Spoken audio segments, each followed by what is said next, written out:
But first, joining us this midday with the Bright House Foundation are Tony and Nancy Curry. You recognize Tony from many, many years on local radio. You're like a local legend on the radio.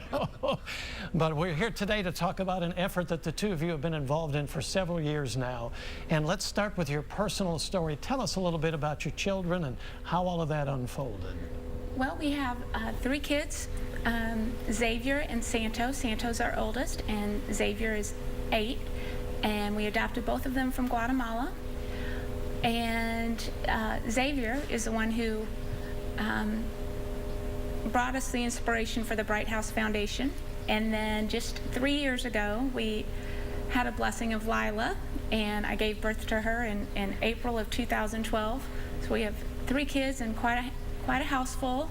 Never a dull moment. And some of these kids are, I guess, what you call special needs kids? Yes. Is that the proper way to? Yes, intellectual and developmental disabilities. Our son Xavier, he struggles with several different things. He has cortical vision impairment, he has epilepsy, he suffers from bipolar, along with an array of disorders.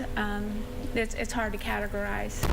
So instead of being self-involved, this inspired the two of you to form something called Bright House. Tell us a little bit about what this is all about. Yeah, we started about 7 years ago, Ken, and it was inspired by his name Xavier, which means bright eyes, and we started the Bright House Foundation. And we originally thought, we dreamt big about doing some type of inclusive school for not only typical kids, but also kids with special needs. And so we are obviously taking some baby steps of our own. And as recent as of 3-4 years ago, we helped about 30-35 families, and now we're well over 100 families. Wow. So every year it comes in. I like to use the analogy of the father and the son walking the beach and finding millions of clams, and the kid starts throwing them back in. The father says, you can't save them all. Yeah. And he said, well, just ask the ones I am saving if it's important to them. So we consider ourselves kind of the special needs caulk, if you will. There's a lot of people that fall between the cracks. There's a lot of great organizations in Birmingham, in the great state of Alabama. We're just here to help them, and we work with ARC of Jefferson County, ARC of Walker County, and the Alabama School for the Deaf and the Blind. We have a lot of institutions that lean on us to help it out, and now we're leaning on people to help us as well. So what do you guys need right now?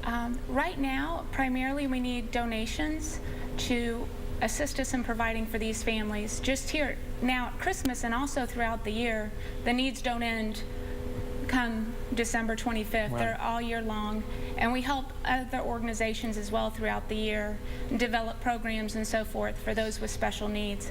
So it's a continuous need, and right now we're focusing on those families that need extra support over the Christmas holidays, something besides a toy. Can be a real sensitive time of year, can't it? It really can be, and the stories that we hear about and know about are worthy families who need a help up. We have a text number. It's brand new this year. Yeah, go ahead. 256-202-4666.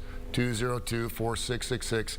You can text that. It takes a couple minutes to set it up and help donate anytime you want. Very easy. Is there a website or a place like that where people can go and find you? Yeah, we have our website is thebrightHouseFoundation.org. All right. It tells all about us, and you can donate online there as well. And we're going to link to that at WVTM13.com as well. What a great cause. Tony and Nancy, thank you so much for sharing Thank you for having us, Ken. And Appreciate it. much good luck, and we'll be listening to you on the radio. Thank you, brother. Appreciate you. That's good.